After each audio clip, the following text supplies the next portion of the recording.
Mr. Vice Chairman Sir, I welcome the budget proposals for the year 1982-83, which are all comprehensive and which embrace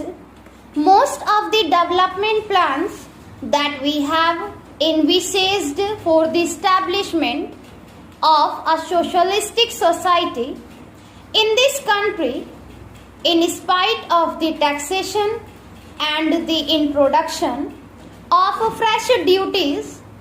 we find that the finance minister has succeeded in disturbing only a microscopic section of the people of this country to extract sufficient funds for our scheme. This finance minister has also succeeded in finding funds for almost all the developments plans of this country, which will add to our good. While we discuss the general aspects of the budget, we will have to consider the activities of the most of the sections that are now covered in the budget. Even though the provisions are there, I think, sir, the expenditure on some of the activities envisaged in this budget should be subjected to a thorough scrutiny. In this respect, sir, I wish to bring to the notice of this House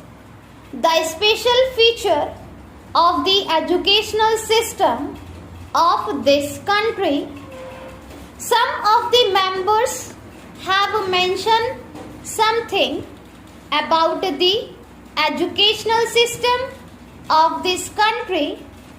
have remarked that the allocation of funds is not adequate and that the provision should be revised according to the needs of this country. As the Honorable was speaking in Hindi, I did not thoroughly understand what he meant, but still, sir, the educational system has created a sort of confusion in our country over the last 15 years, and every now and then we had been changing the schemes and plans for educating our children, and various states have adopted different schemes which have actually created a feeling of disintegration among the people of this country. In some of the states, they have switched on to the regional language as the medium of instruction, and in some states, they think that English should be retained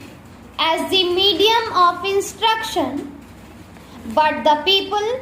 believe that the medium of instruction should be Hindi, that is the national language of our country.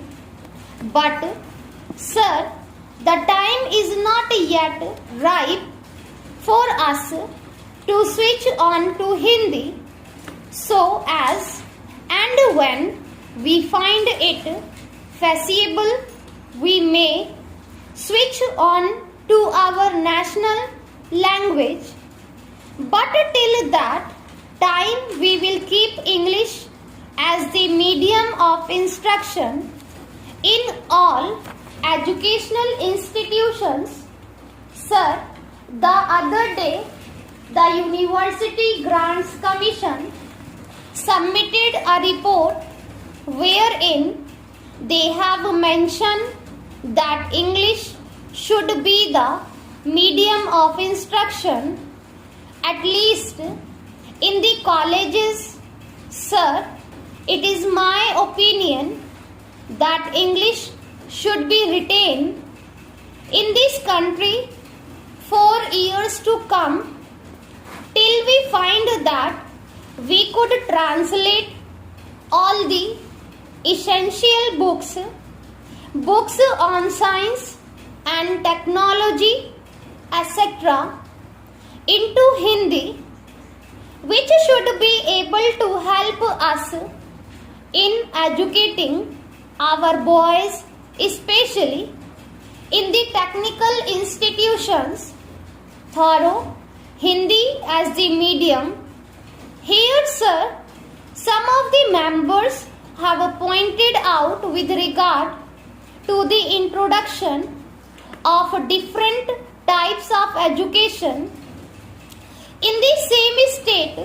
or in various parts of the country. We find that a majority of the children of our country are educated in the basic system, which brings out, as far as I know, second class citizens in this country who are to be governed by the boys who are sent to the public schools. Most of the children of the Hapes are sent to the public schools and they are imparted expect training, and when they come out they are definitely superior to those boys who undergo this basic system of education. If this basic education is considered to be the best for the development of our country in the socialistic way, we will have somehow or other to find some better means of imparting education whereby they will be able to compete with the students who are now undergoing training in the public schools. Unless we do it, we will be creating, as I previously mentioned, a second class of citizens in this country. I hope the authorities who are concerned with the planning of education in this country, we will review their scheme according to the suggestions that I have put forth now.